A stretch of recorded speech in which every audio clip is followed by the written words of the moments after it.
looking at example 4, we are going to be writing the rule given two terms.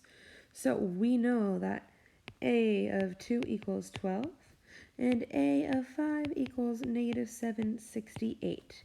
The first thing we're going to need to do is we're going to have to go ahead and plug in these values into our generic equation. That's a sub n equals a of 1 times r to the n minus 1. Now, on this top one, I have a of 2. That means I am looking at my second term, all in there, equals 12. So 12 equals a sub 1 times my rate that I don't know, raised to my 2 minus 1, because that's my second term.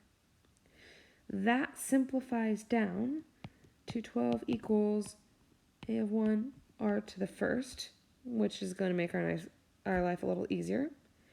And then my second equation, I'll box that. And then my second equation is negative 768 equals a sub 1 times my rate raised to the 5 minus 1 power.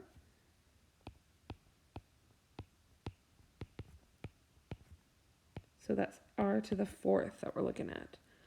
So we're going to need to create the equation that works for both of them. Now, if you guys remember back, it might be a little far, if we were looking at exponentials, you guys used to find the lines given 2 points in the exponential.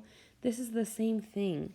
We need to see what we can do in order to substitute, because these two equations need to go together.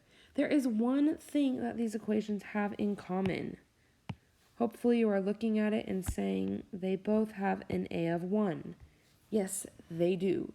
So I'm going to go ahead and make this equation a sub 1 equals, which I'm just going ahead and dividing that r, 12 over r. Now I have it set up in this form of a of 1 equals this. Now I can take this piece and substitute it into my other equation because they have the same rule. If you see that, they're in the same geometric sequence. So this has to work. So we get to do this. So that means I am looking at negative 768 equals 12 over r times r to the fourth. Simplifying this down, don't overthink it. This is technically an r to the fourth over an r. So that simplifies down to an r to the third. So I have a negative 768 equals 12r cubed. Divide by 12. I get negative 64 equals r cubed. Cube root it. I get negative 4 equals r.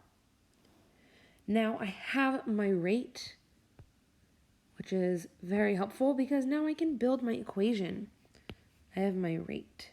So I just need to go ahead and find out what my a sub 1 is. I'm going to go ahead and do that in the easiest equation, which means I'm going to plug it back into here.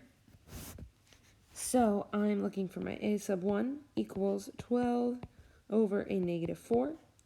So my a sub 1 equals negative 3.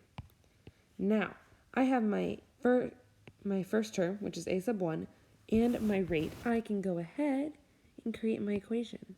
A sub n equals negative 3 times negative 4 raised to the r minus 1. Make sure to take your time on this one. If you don't understand, slow it down, pause it when you need it. Things like that is going to help you out. Just make sure to take your time. All right, that's it for this one.